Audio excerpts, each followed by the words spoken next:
There are two delegations at the border this afternoon. Democrats, led by Texas Congressman Joaquin Castro, are visiting the HHS facility at Carrizo Springs, which provides temporary care for unaccompanied minors. Republicans, meanwhile, 19 of them, led by Senators Cruz and Cornyn, are touring the Rio Grande. And look how they're doing it, armed to the teeth with bulletproof vests aboard vessels outfitted with large machine guns. Let's bring in NBC's Jacob Soboroff. Jacob, I will read to everyone Beto O'Rourke's tweet on this, addressed to Senator Ted Cruz. You're in a Border Patrol boat armed with machine guns. The only threat you face is unarmed children and families who are seeking asylum, as well as the occasional heckler. If you're looking for a crisis to cosplay senator for, I'm happy to point you in the right direction. Jacob, this is truly a tale of two parties as it concerns the border. Who has the better strategy?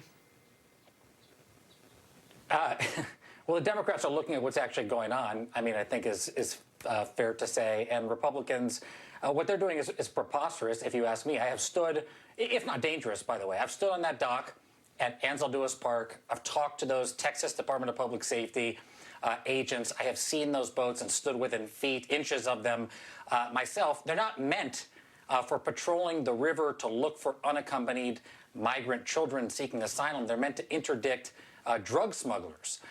And the idea that they would go out there just looking at them and approach young migrants, the obvious thing is going to happen. They are going to terrorize the children who are coming here to seek asylum in the name of a photo op. And I say it's dangerous because these children and minors are coming here to seek asylum, which is their legal right, not only under international law, but under United States law.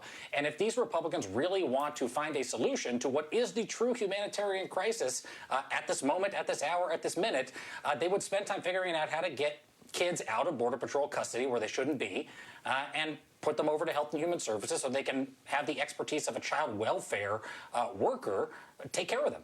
You know, I, too, have been on that border in McAllen, Texas, on the Rio Grande, and it's inner tubes that we're talking about that are coming across the border. You know, it's children who People go there and they ride ski-doos in the water, Alex. It's a place where people go to have barbecues and hang out in the park and have a good time with their family. And the idea that 19 U.S. senators would show up and get in a gunboat is... It's dangerous because of the message that it sends about who's coming into this country, that you need to approach minors, children, families armed with I'm not a gun person, but 30 caliber machine guns. It is preposterous. Well, but it's sort of the point, though, right? It is to suggest that these people are more dangerous. It's very rarely that you hear a Republican senator even say the word children in the context of the border crisis, because that reminds the public that we're talking about children here, not armed drug lords storming the U.S. border. And yet, Jacob, one wonders about the political strategy here and whether it actually works for Republicans in terms of animating their base. I mean, I guess the question is, on one hand, you have a unified Republican Party that has convinced its brethren this is an existential threat to the United States and our way of life. And on the other hand, you have Democrats who don't have quite the same unified message and who are genuinely, apparently, trying to solve the problem, but that is not as neat and tidy a narrative. And in that way, I wonder if it could be politically perilous.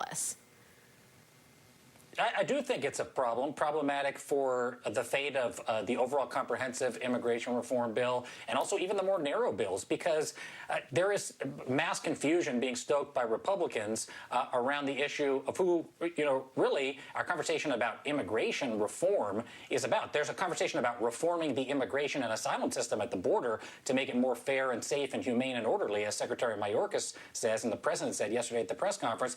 And then there's an entirely separate conversation that, of course, is interrelated, but we're talking about distinct people, like farm workers getting a pathway to citizenship, or the 11 million undocumented people who have been here and contributing to society for years, decades, in many cases, getting a pathway to citizenship. And that is different, and it is distinct from asylum-seeking children at the border and the conditions that they are in and what the administration wants to do about that. And I do think that the clearer that they can be And part of that is, again, I want to mention it again today, opening the facilities for reporters, especially local reporters who know these areas, who are there, who don't have to travel, you don't have as many COVID, considerations, to get in and see with their own eyes. It's why it's so important. So the administration can show what it is they want to change about the asylum system to preserve what they want to do about the larger undocumented community in the U.S. legislation. Jacob Soboroff, your physical body may be in Southern California, but I know your mind and your heart are always on the border. Thank you for sharing your expertise with us today. Thanks, Alex.